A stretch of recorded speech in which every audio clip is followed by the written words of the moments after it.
Before starting Gauss's law or Gauss's theorem, I have to discuss a concept of area vector.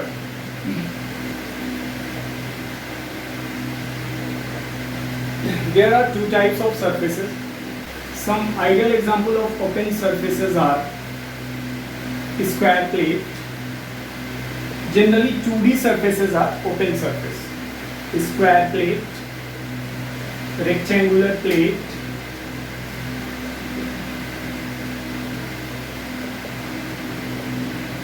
disk, etc.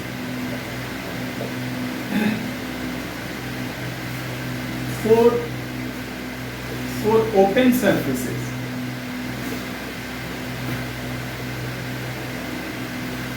take any one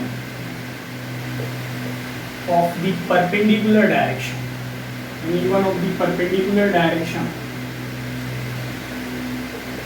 as the direction of area vector. But throughout the question, it can't be changed.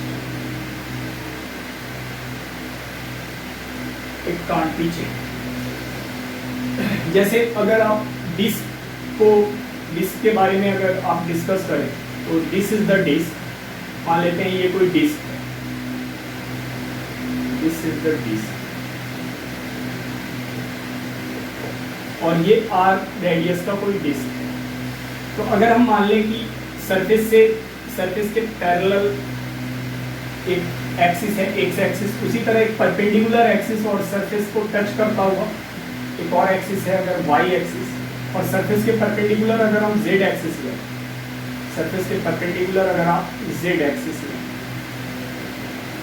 तो इसका अगर area vector अगर आपको लिखना है, सबसे पहले area का मैग्नीट्यूड अगर आपको लिखना है तो आप सिंपली इसको क्या लिखेंगे, पाई आर स्क्वायर। बट अगर आप डायरेक्शन मेंशन करना चाहें तो आप इसको ऐसे भी लिख सकते हैं, pi r square is the magnitude of area vector, और any one of the perpendicular direction हम लोग एरिया वेक्टर का डायरेक्शन लेंगे। जैसा कि आप देख रहे हैं सरफेस के परपेंडिकुलर जेड एक्सिस है और जेड एक्सिस के डायरेक्शन के यूनिट वेक्टर को हम लोग के से डिनोट करते हैं, तो यहाँ पर उस डायरेक्शन को के कैप से आप दिखा सकते हैं, दिस इज द। या फिर अगर आप चाहें तो वेक्टर ए को आप ये भी लिख सकते हैं, पाई आर स्क्वायर माइनस के कैप। तो एरिया वेक्टर का डायरेक्शन ये भी हो सकता है और ये भी हो सकता है, बट आपको क्वेश्चन में किसी एक को ही कंसीडर करके चलना है। या तो आप अपवर्ड पॉजिटिव जेड डायरेक्शन में ले लें एरिया वेक्टर का डायरेक्शन, और नेगेटिव जेड डायरेक्शन में ले लें। उसी तरह सिमिलरली अगर आप कोई स्क्वायर प्लेट लेते हो ए साइड का, तो इसका अगर एरिया वेक्टर लेना चाहो तो आप इधर भी ले सकते हो या फिर इधर भी। बट एक क्वेश्चन में अगर आपने इस डायरेक्शन में एरिया वेक्टर को कंसीडर कर लिया है तो throughout the question it can't be change, इसको आप चेंज नहीं कर सकते। तो this is the concept of area vector in open surfaces. Closed surfaces, now we have to discuss about closed surfaces. Generally 3D surfaces आएंगे इसमें, 3D bodies like sphere, hollow और solid, cylinder या फिर cuboid etc. ये सब closed surfaces में आते हैं। और इसमें एरिया वेक्टर को कंसीडर करने का तरीका क्या है? For closed surfaces take outward normal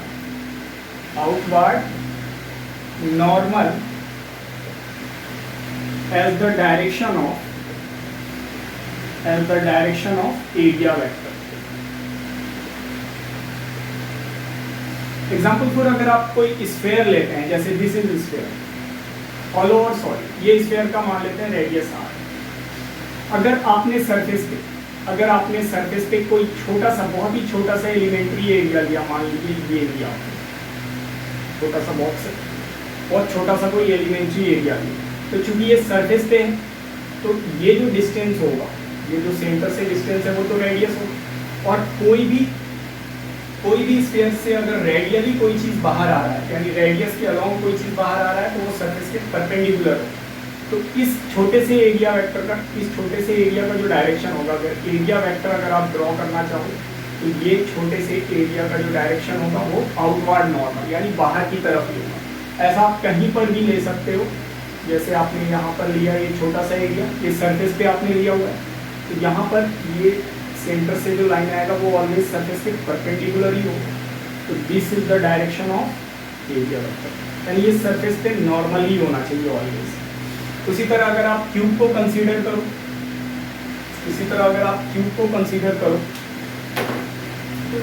तो क्यूब में टोटल 6 फेसेस होते हैं। तो अगर आप क्यूब को कंसीडर करना तो आप हर फेसेस का जो एरिया वेक्टर लेंगे आप, ये हमेशा आप बाहर लेंगे। जैसे इस फेस का अगर एरिया वेक्टर लेना है तो आपको हमेशा आउटवर्ड नॉर्मल लेना होगा। इस फेस का अगर एरिया वेक्टर, एक छोटा सा एरिया अगर आप इस फेस पे कंसीडर कर रहे हो, तो इस एरिया का जो डायरेक्शन होगा ऑलवेज आपको outward, perpendicular to the surface outward लेना होगा। नीचे में कोई छोटा सा इस एरिया लो, इसका डायरेक्शन आपको सरफेस के परपेंडिकुलर, यहाँ पर डाउनवर्ड यानी सरफेस के परपेंडिकुलर लेना होगा। जैसे यहाँ पर एरिया लेते हैं, छोटा सा एरिया अगर कंसीडर करते हैं तो इसका डायरेक्शन भी आप outward normal. So this is the concept of area vector. Now we have to discuss about electric flux. It is denoted by phi. Electric flux है क्या? Exactly ये number है, number of field lines. Number यानी count. It is the count of electric field lines passing through an imaginary area. Imaginary area, कोई भी imaginary area present in electric field. तो ये exactly number of field lines है। अगर आप mathematically इसको अगर डिफाइन करें, अगर हम डिफाइन करें इलेक्ट्रिक फ्लक्स को, तो इलेक्ट्रिक फ्लक्स जो हो जाएगा वो फाई होगा, और ये डॉट प्रोडक्ट होगा इलेक्ट्रिक इंटेंसिटी वेक्टर और एरिया वेक्टर का, A for area vector and capital E for electric field vector. तो इस चीज को आप, ये डॉट प्रोडक्ट है तो ई ए कॉस थीटा आप लिख सकते हो, एंड दिस इज फाई। अब यहाँ पर ये जो थीटा है, where theta is angle between electric field vector and area vector. As we know that dot product of two vector is always scalar, so electric flux is a scalar quantity. Electric flux is a scalar quantity. अगर आप इसके unit and dimension को यहाँ पर discuss करें हम लोग, तो फ्लक्स का जो डायमेंशन हो जाएगा वो हो जाएगा इलेक्ट्रिक फील्ड इनटू एरिया। ये डॉट प्रोडक्ट क्या है? एग्जैक्टली प्रोडक्ट है, तो इलेक्ट्रिक फील्ड और एरिया वेक्टर का प्रोडक्ट है। तो इलेक्ट्रिक फील्ड को हम लोग अगर देखें तो ये होता है फोर्स अपॉन चार्ज, यानी इसका डायमेंशन हो जाएगा mlt-2, और चार्ज का ऑलवेज it या at लेते हैं। तो इलेक्ट्रिक फील्ड का जो डायमेंशन हो जाएगा mlt-3i-1 इंटू एरिया का जो डायमेंशन होगा वो l स्क्वायर होगा। तो फ्लक्स का जो डायमेंशन हो जाएगा ml3t-3i-1। अगर आप इसके SI यूनिट को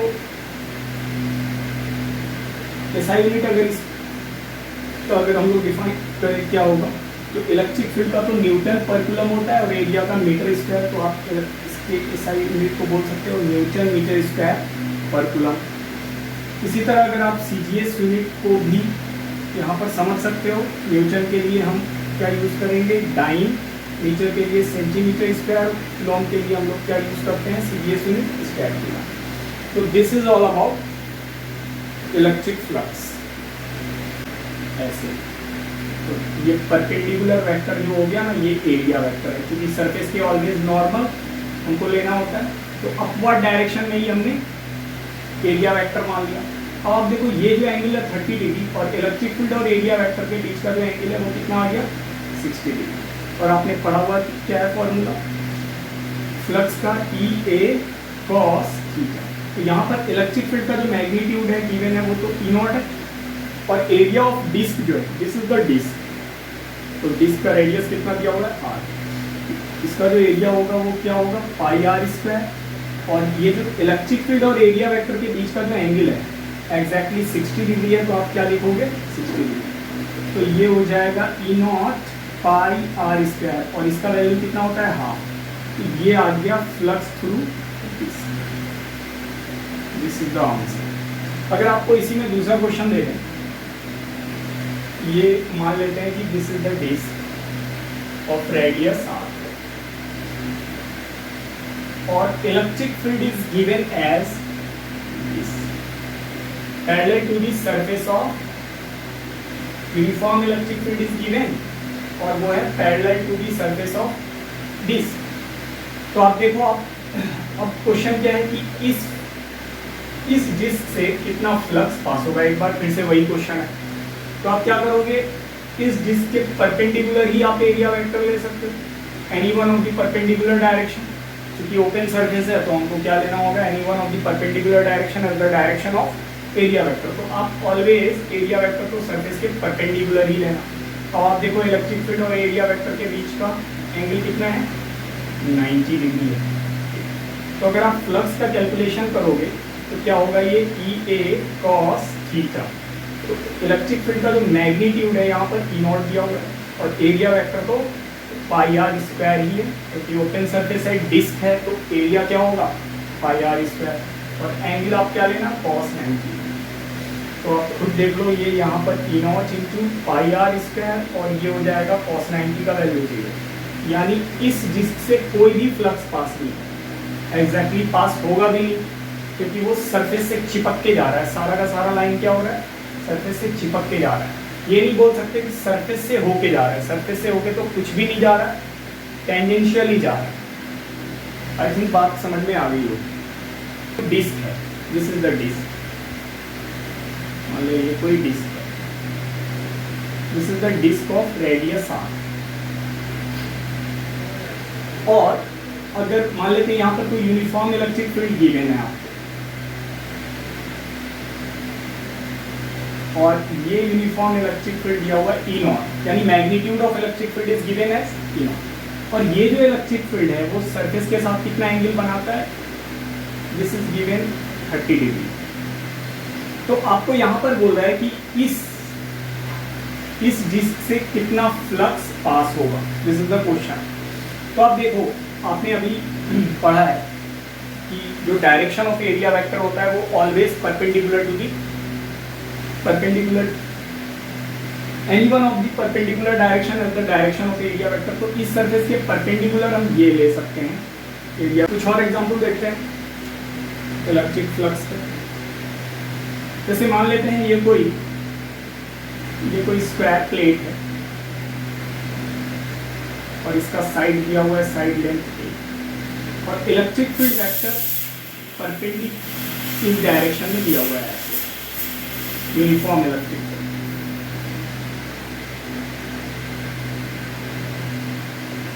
अब क्या कर रहे हैं कि इस स्क्वायर प्लेट को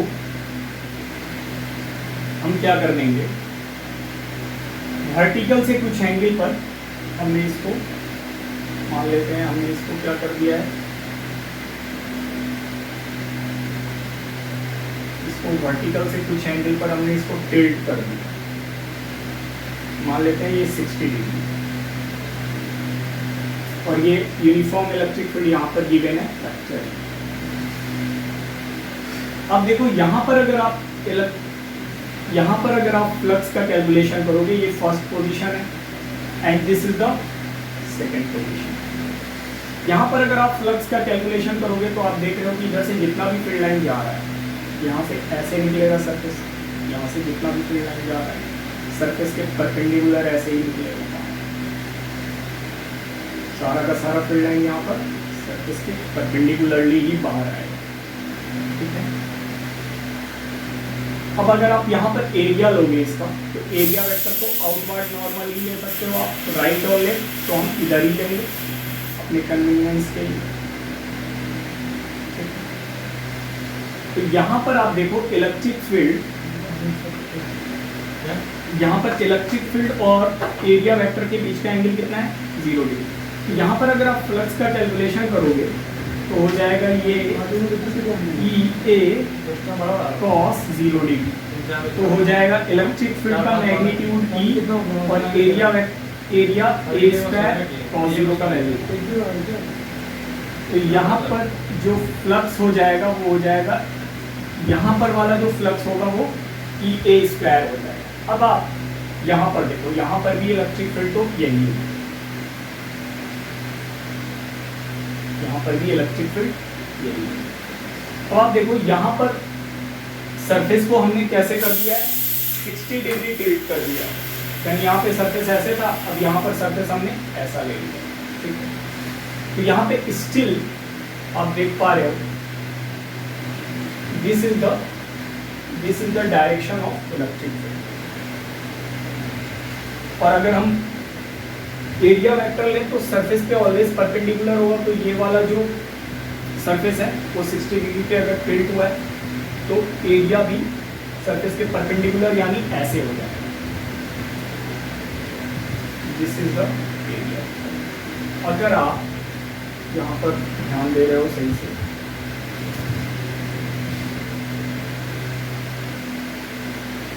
तो पहले एरिया तो इलेक्ट्रिक फील्ड के डायरेक्शन में ही था, अब एरिया कितना डिग्री मुड़ गया होगा, अगर आप इसको ज्योमेट्री से सही से समझना चाहो तो ये एंगल तो 60 हो गया होगा, इट मीन्स ये 30 हो गया होगा, इट मीन्स ये एक बार फिर से कितना हो गया होगा, 60 डिग्री हो गया होगा, ठीक है। तो आप देख रहे हो यहाँ पर अगर फ्लक्स का कैलकुलेशन करेंगे हम लोग, यहाँ पर वाला जो फ्लक्स हो जाएगा वो हो जाएगा इलेक्ट्रिक फील्ड और एरिया वेक्टर के बीच का एंगल यहाँ पर कितना हो गया, 60 डिग्री हो गया, यानी E A cos थीटा, यानी इलेक्ट्रिक फील्ड तो E है और एरिया तो हम वही लेंगे जो इस स्क्वायर प्लेट का है, A स्क्वायर, और एंगल कितना लेना होगा हमको, 60 डिग्री, ठीक है। जितना डिग्री सरफेस का रोटेशन हुआ है, एरिया का रोटेशन इलेक्ट्रिक फील्ड के साथ एग्जैक्टली उतना ही हुआ है, ठीक है। तो यहाँ पर आप देखो E A स्क्वायर इंटू क्या हो गया, ये हाफ हो गया, यानी यहाँ पर का जो फ्लक्स हो गया वो E A स्क्वायर बाई 2 हो, इट मीन्स अब इससे हाफ ही फ्लक्स पास हो रहा है। आप खुद देखो यहाँ पे तो सारा का सारा फील्ड लाइन इस सरफेस से जा रहा है, अब ये वाला सरफेस जैसे ही 60 डिग्री पे रोटेशन हुआ है इसका मतलब हाफ फ्लक्स इससे क्या हो रहा है, हाफ फ्लक्स इससे बाहर जा रहा है। अब देखो खुद हाफ फ्लक्स इससे क्या हो रहा है, बाहर जा रहा है, यानी इस सरफेस से जो इफेक्टिव फ्लक्स जा रहा है, यहाँ जितना जा रहा है उसका हाफ जा रहा है यहाँ पर से। आई थिंक बात समझ में आ गई है।